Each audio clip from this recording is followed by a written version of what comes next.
पूज्य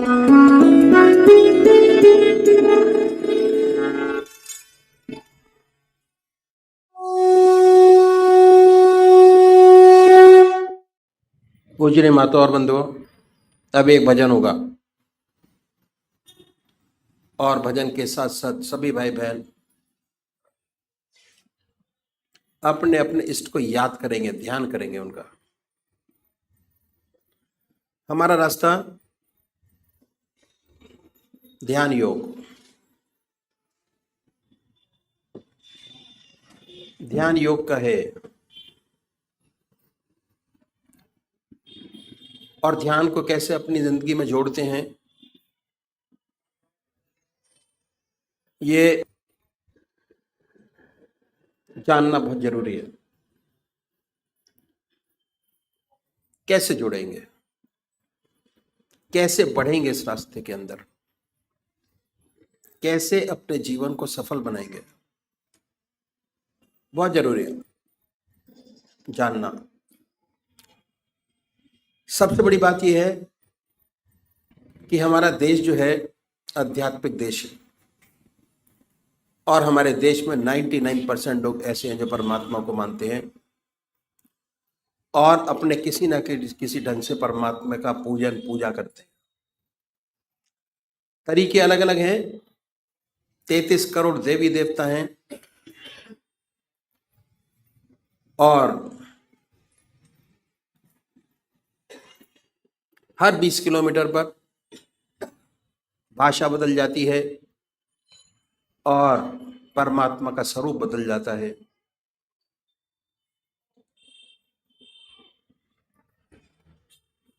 तो हम सब लोग जानते हैं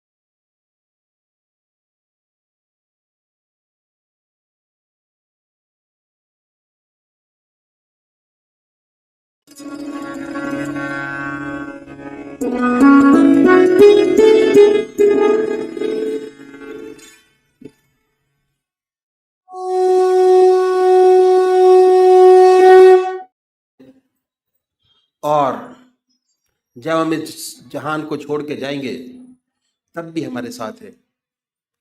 समझने की जरूरत है कि कैसे परमात्मा की कृपा जन्म से अंत तक हमारे साथ है और ये मनुष्य जीवन के अंदर ही समझा जा सकता है और कोई योनि ऐसी नहीं है जो समझा सकती हो। परमात्मा ने बड़ी असीम दया कृपा कर हमको मनुष्य योनि प्रदान की। सबसे बड़ी देन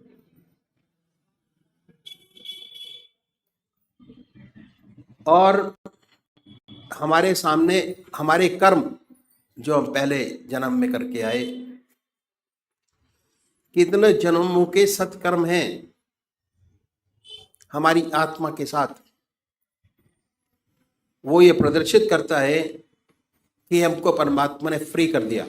बिल्कुल सब कुछ किया जा सकता है और जो आज कर रहे हैं उसका फल भोग आगे प्राप्त करेंगे। तो इसलिए जिस कर्म को पहले करके आए अगर उसी कर्म को बढ़ाएंगे हमारा जीवन बड़ा सुंदर, और ये जीवन क्या अगले जो जीवन होंगे वो भी बड़ी सुंदर और सुखद पूर्ण व्यतीत होंगे। ये तो हो गए, present will be very good. तो सबसे पहले हमको क्या करना है, हम मंदिर जाते हैं, भजन करते हैं, कीर्तन करते हैं, आरती करते हैं। ये पहले तरीके की पूजा है, फर्स्ट स्टेप ऑफ पूजा। मंदिर जाना, भगवान जी को जल चढ़ाना और भगवान जी को निलाना, उनके कपड़े बनाना, भक्ति भाव, फर्स्ट टाइम पूजा पहली। इसका फायदा बहुत जबरदस्त है पर यह शारीरिक पूजा है। मन अपने काम में लगा रहता है और शरीर मंदिर जाते हुए आते हुए और उस समय भी स्थिर नहीं हो पाता। दूसरा तरीका है ध्यान योग, आनंद योग, सहज योग, मानसिक पूजा, मन से। उसमें शरीर तो इन्वॉल्व होता ही है, साथ साथ मन के अंदर ये धारणा रहती है कि हमारा इष्ट हमारे सामने विद्यमान है,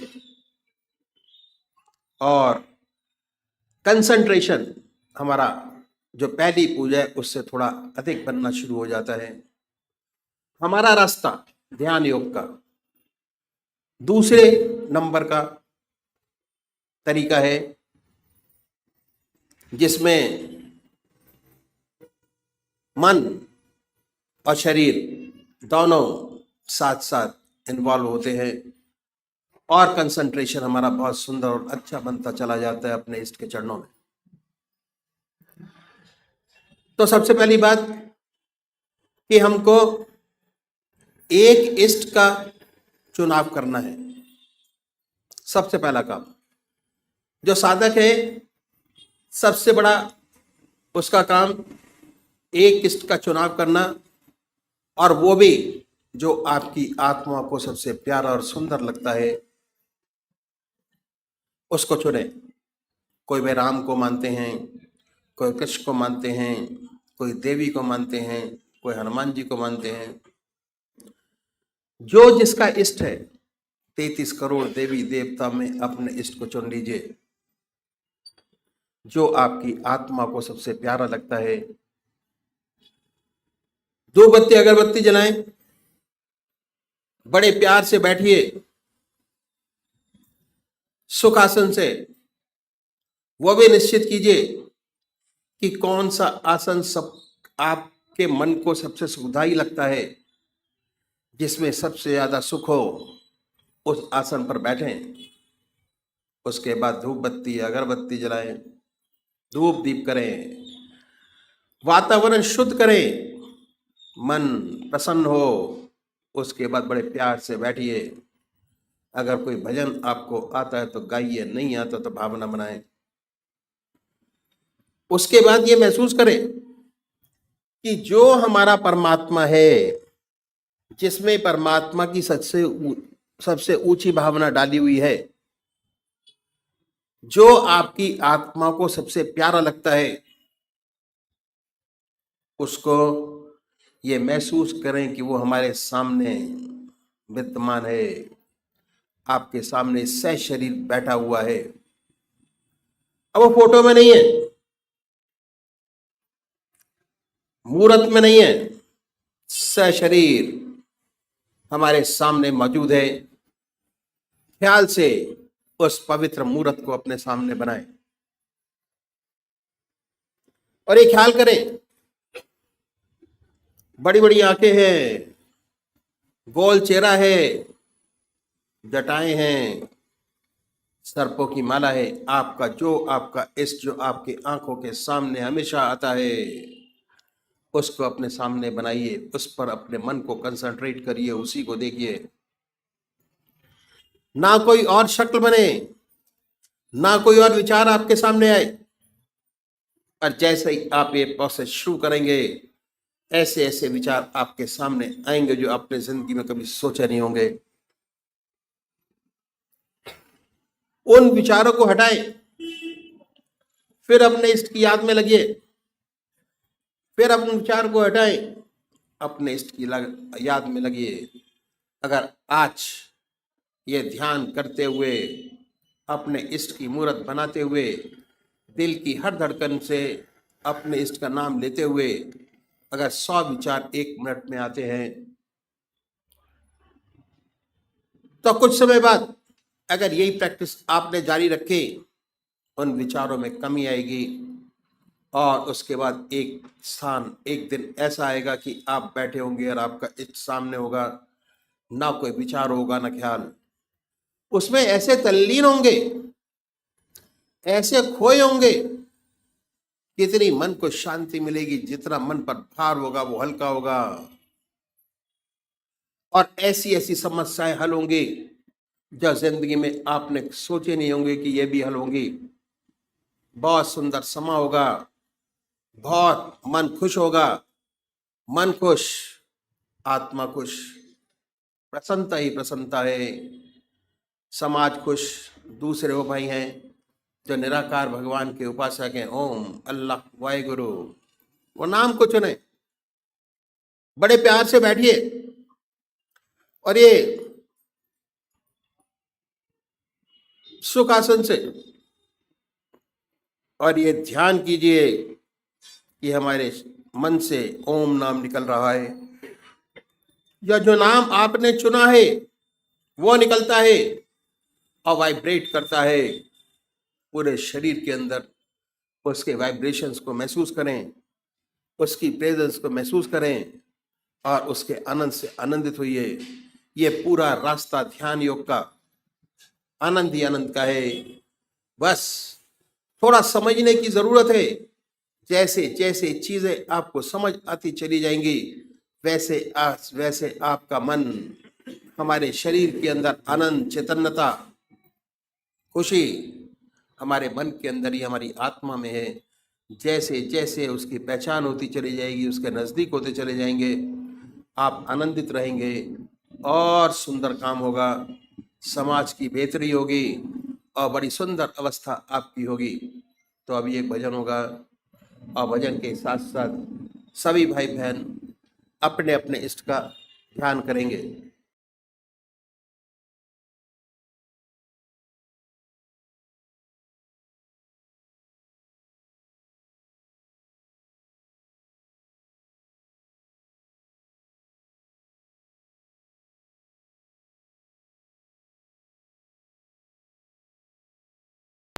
याद अकेले में तेरी आती है, रो लेता हूँ मैं। याद अकेले में तेरी आती है, रो लेता हूँ मैं। आंसुओं से अपने मुँह अपना ही धो लेता हूँ मैं। याद अकेले में तेरी आती है, रो लेता हूँ मैं। याद अकेले में तेरी आती है, रो लेता हूँ मैं। पहुँच जा आंचल से अपने, आके तू आंसू मेरे पहुँच जा आंचल से अपने,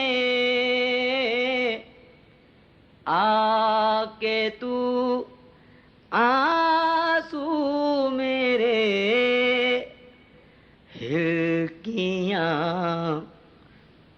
हिलकियाँ बंधती है तेरा नाम जो लेता हूँ मैं। हिलकियाँ बंधती है तेरा नाम जो लेता हूँ मैं। आंसुओं से अपने मुँह अपना ही धो लेता हूँ मैं।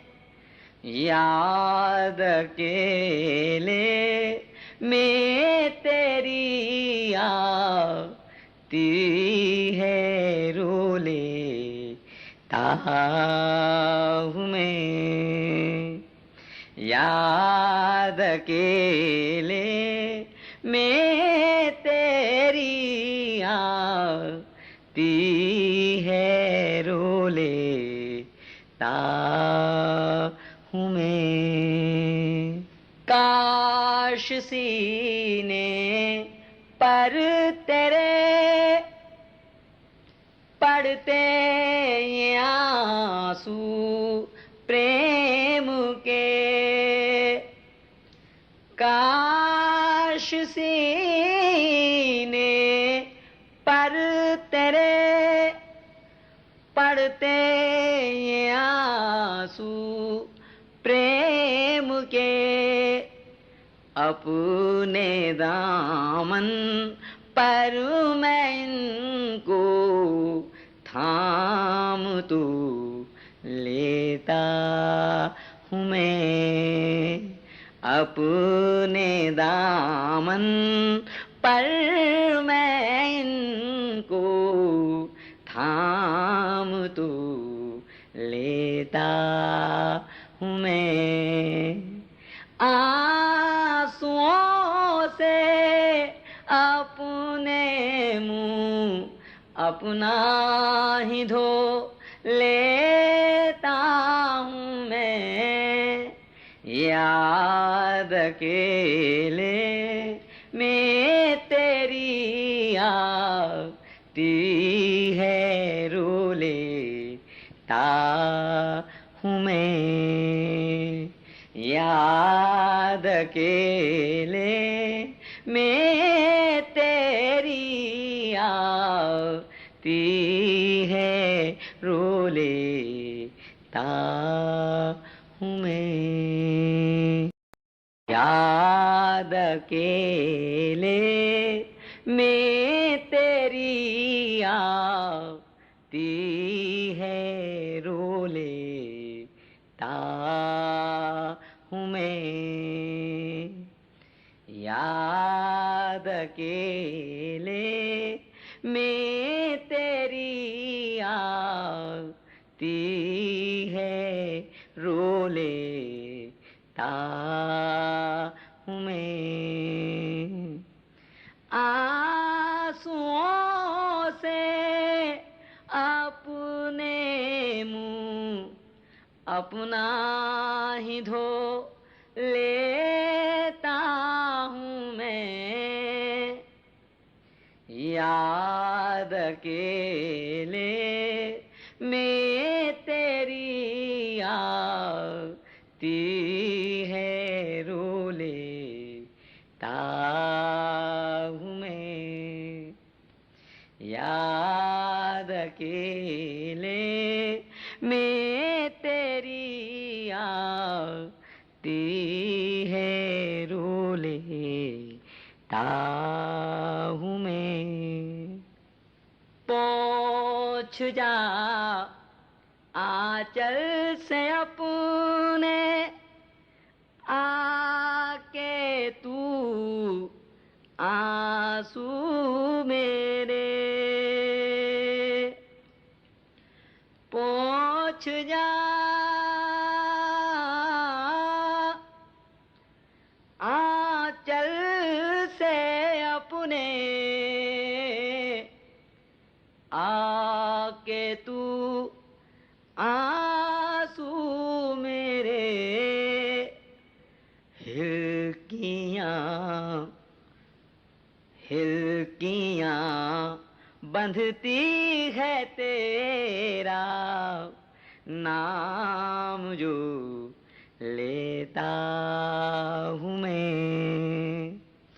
हिलकियाँ बंधती है तेरा नाम जो लेता हूँ मैं। आंसुओं से अपने मुंह अपना ही धो लेता हूँ मैं।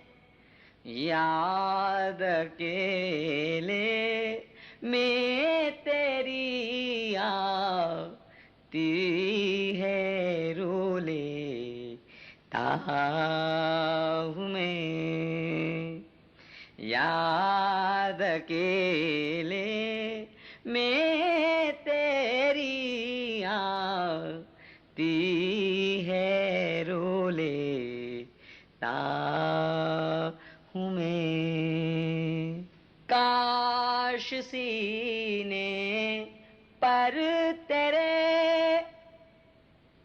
पड़ते ये आंसू प्रेम के। काश सीने पर तेरे पड़ते ये आंसू प्रेम के। अपने दामन पर मैं इनको थाम तू लेता हूँ मैं। अपने दामन पर मैं इनको थाम तू लेता हूँ मैं। आंसुओं से अपने मुंह अपना ही धो लेता हूँ मैं। याद अकेले में तेरी आती है रो लेता हूँ मैं। याद अकेले में तेरी आती है रो लेता हूँ मैं।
ओम। जय सदगुरुदेव, जय पद शरण। परम संत महात्मा यशपाल जी महाराज द्वारा रचित अष्टावक्र गीता भाष्य, सप्तमोध्याय, आत्म तत्व, नेचर ऑफ सेल्फ रियलाइजेशन।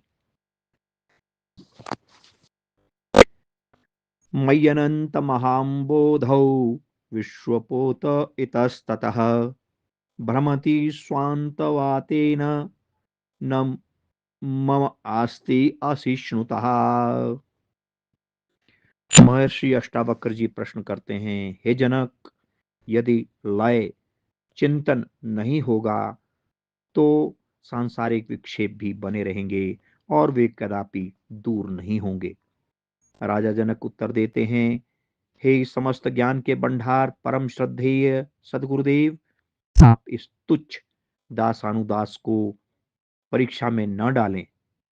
अनंत महान समुद्र रूपी मुझ ब्रह्मलीन आत्मा में यह विश्व रूपी नौका को मन रूपी पवन इधर उधर भ्रमाती फिरती है। उसका भ्रमण करना मुझ ब्रह्मलीन आत्मा अगम समुद्र को विक्षिप्त नहीं कर सकता। When wind rises on the ocean, it tosses a ship hither and thither, but the ocean is not affected by the movement of the ship. Similarly, the universe, which rests on the reality of the self Atma, is ever changing under the impulsion of its inherent laws. But the changing world does not affect the self Atma in the least. मय्यनंत महाम्बोधौ जगद्वीथी स्वभावतः उदेतु वास्तमायातु न मे वृद्धिर्न चाक्षति। राजा जनक कहते हैं, विनाश से रहित व्यापक आत्मा रूपी समुद्र में जगत रूपी अनेक लहरें उदय होती हैं और फिर अस्त हो जाती हैं। जैसे आकाश में घनघोर घटाएं छा जाती हैं और फिर वर्षा करके क्षय हो जाती है, पर आकाश जैसे का तैसा ही रहता है। इसी प्रकार ब्रह्मलीन आत्मा में जगत रूपी लहरें उदय होती रहती हैं और उसी में लय होती रहती हैं। उनके उदय होने से आत्मा की वृद्धि नहीं होती है और न उनके अस्त होने से आत्मा की कोई हानि होती है। जैसे समुद्र की लहरों के उदय या अस्त होने से समुद्र की कुछ भी हानि नहीं होती है। A wave is not different from the water of the ocean itself. Only name and form have been added. There is no increase in substance. Exactly so is the world. Its reality is the self Brahmalina Atma itself. The objects of the world are just like waves in the ocean. Their names and forms are superimposed on the reality of the self Atma, and when they disappear, names and forms vanish. The reality is ever the same. मयि अनंत महाम्बोधौ विश्वम नाम विकल्पना अति शांतो निराकार एतत् एतत् एवं आस्थितः। समुद्र और लहर के दृष्टांत से किसी को ऐसा भ्रम न हो जाए कि आत्मा का विकार जगत है। इस भ्रम को दूर करने के लिए राजा जनक आगे कहते हैं, मुझ महान समुद्र रूपी ब्रह्मलीन आत्मा में जो जगत की कल्पना है वह भ्रम मात्र ही है। वास्तव में ऐसा नहीं है, क्योंकि मेरा अनंत स्वरूप निराकार है। यह संसार माया और गुणों का पसारा है। प्रकृति प्रकृति में बरत रही है, गुण गुणों में बरत रहे हैं। मैं ब्रह्मलीन आत्मा सदैव अत्यंत शांत रूप होकर स्थित हूं। The world is the creation of Maya. The self Brahmalit Atma is ever formless. The self is ever unaffected by the objects and happenings of the world, and such as always remains unimaginably calm, Param Shant. नात्मा भावेषु नो भावा सत्रं तते निरंजने इत्यसक्तो अस्पृह शांत एतत्वाहम आस्थितः। आत्मा देह आदि में आश्रित नहीं है, क्योंकि आत्मा व्यापक है। देहादिक सब परिच्छिन्न है। व्यापक परिच्छिन्न के आश्रित नहीं हो सकता है, और आत्मा निराकार होने से देहादिकों की उपाधि भी नहीं हो सकता है।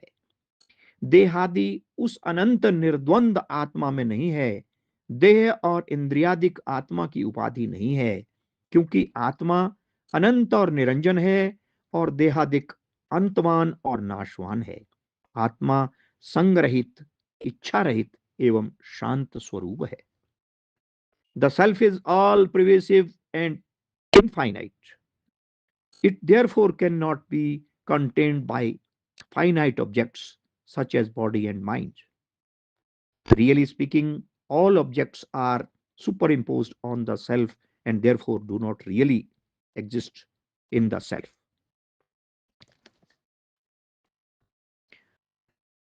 अयोचिन्न मात्रेमाव इंद्रजालौपम जगत अतो मम कथम कुत्र हेयोपादेय कल्पना। राजा जनक कहते हैं, मैं चैतन्य स्वरूप हूँ और संपूर्ण जगत इंद्रजाल की तरह मेरी सत्ता के बल और अपनी सत्ता के रहित प्रतीत होता है। क्योंकि जगत की अपनी सत्ता कुछ भी नहीं है, इसलिए मेरे को, ज्ञानी को, किसी पदार्थ में भी किसी प्रकार का त्याग और ग्रहण की बुद्धि नहीं होती है।